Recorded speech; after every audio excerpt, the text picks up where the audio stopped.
नमस्कार मी ऋषिकारत मित्रांनो, आपले सरकार सेवा केंद्रासाठी अवघ्या महाराष्ट्रभरात अर्ज मागवण्यात येत आहेत। काही ठिकाणी ऑनलाईन अर्ज मागवण्यात येत आहेत तर काही ठिकाणी ऑफलाईन अर्ज मागवण्यात येत आहे।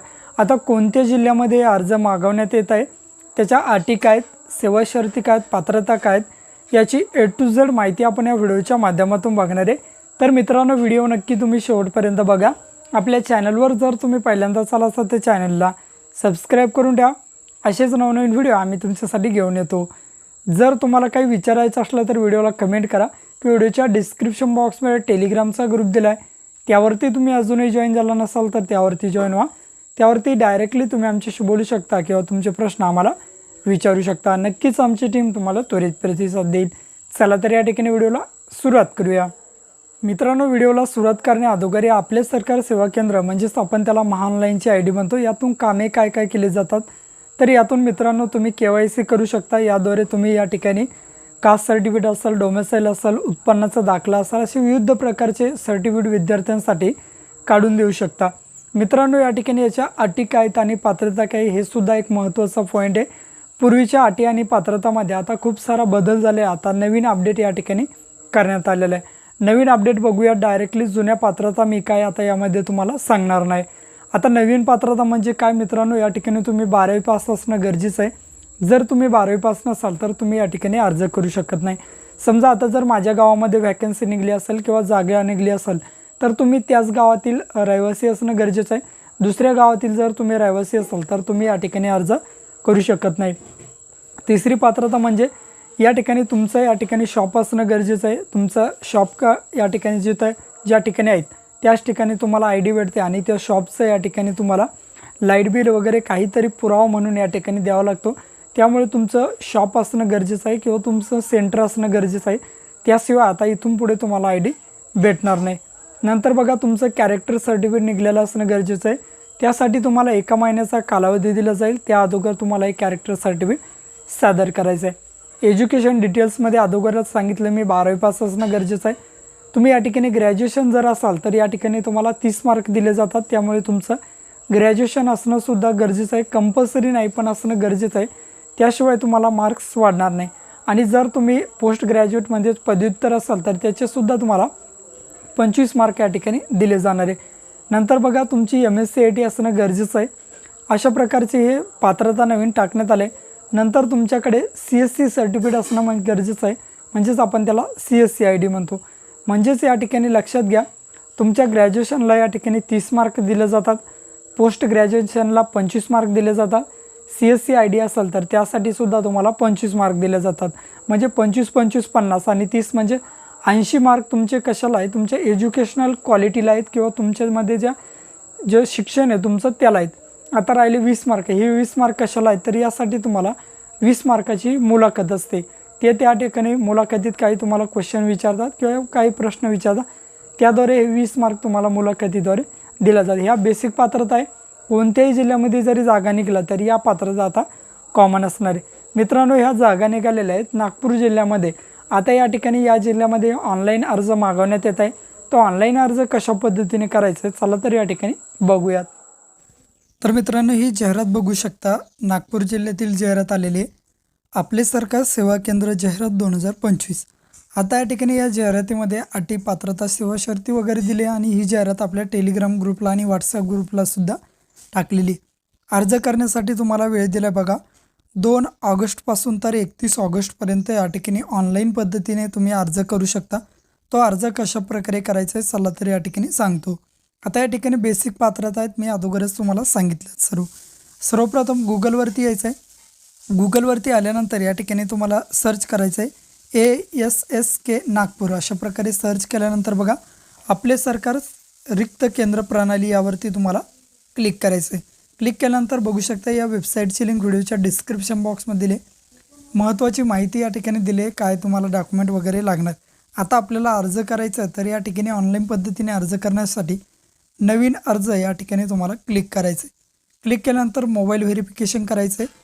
मोबाईल नंबर टाकायचा आहे, खाली या ठिकाणी एंटर युअर मोबाईल नंबर या ठिकाणी तुमचा मोबाईल नंबर टाका आणि सेंड OTP या पर्यायावरती क्लिक करा। तुमच्या मोबाईलवरती OTP जाईल, तो OTP इंटर OTPमध्ये टाकून व्हेरीफाय यावरती क्लिक करायचं आहे।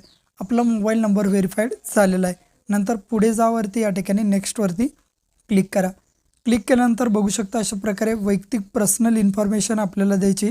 सर्वप्रथम बघा applicant full name as per Aadhaar. जसं तुमचं आधार कार्डवर नाव असेल त्या पद्धतीने नाव टाका.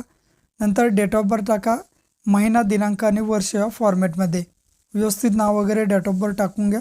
जेंडर निवडायचं आहे, मेल फिमेल काय जे असेल ते टाकायचं आहे. समोर ईमेल आय डी दिले, या ठिकाणी व्हॅलिड ईमेल आय डी जो तुम्ही रेग्युलर यूज करत आहात तो ईमेल आय डी टाकायचा आहे. टाकल्यानंतर खाली याचा डिस्ट्रिक्ट आपला नागपूर राहील. तालुका तुमचा जो तालुका असेल, फॉर एक्झाम्पलसाठी यापैकी तुमचा जो तालुका असेल तो तालुका निवडा आणि समोर गाव निवडायचं आहे.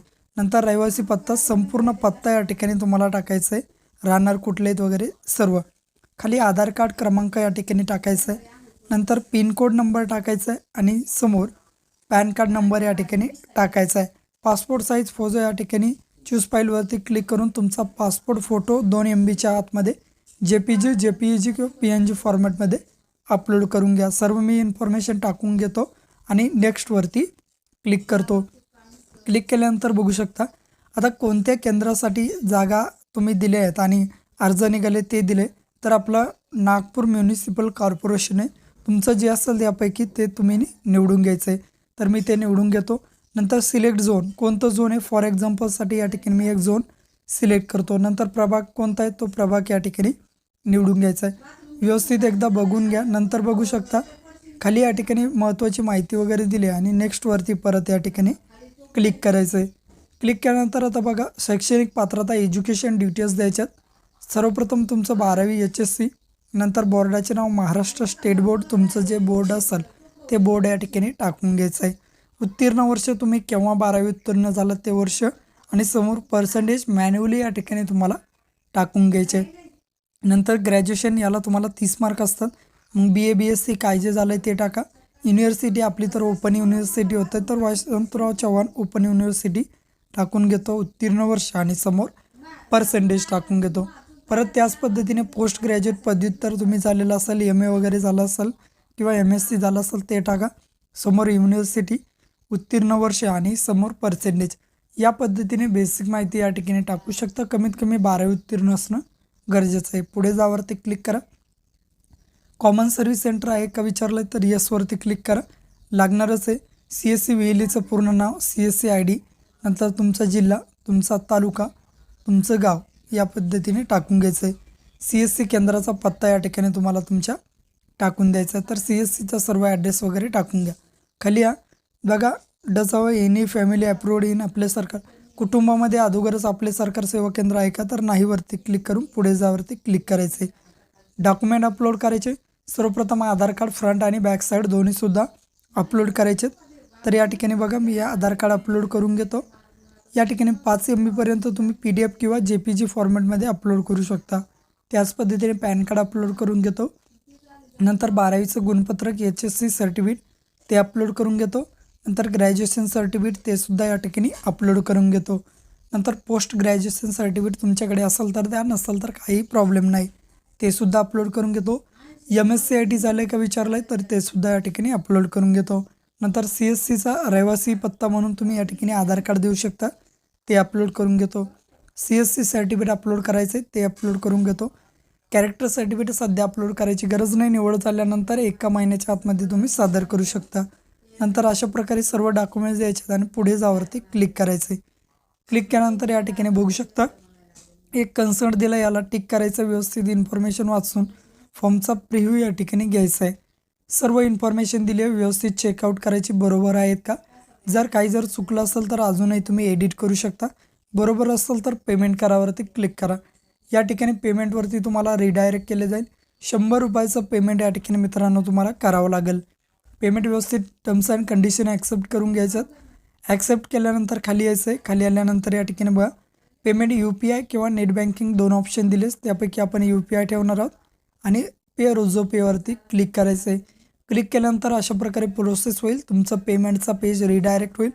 या पद्धतीने तुम्हाला तुमच्या फॉर्मचं 100 रुपयाचं पेमेंट UPIच्या माध्यमातून करून घ्यायचं आहे किंवा QR कोडच्या. व्हिडिओ आवडल्यास तुमच्या मित्रमैत्रिणी नातेवाईकांना व्हिडिओ शेअर करा.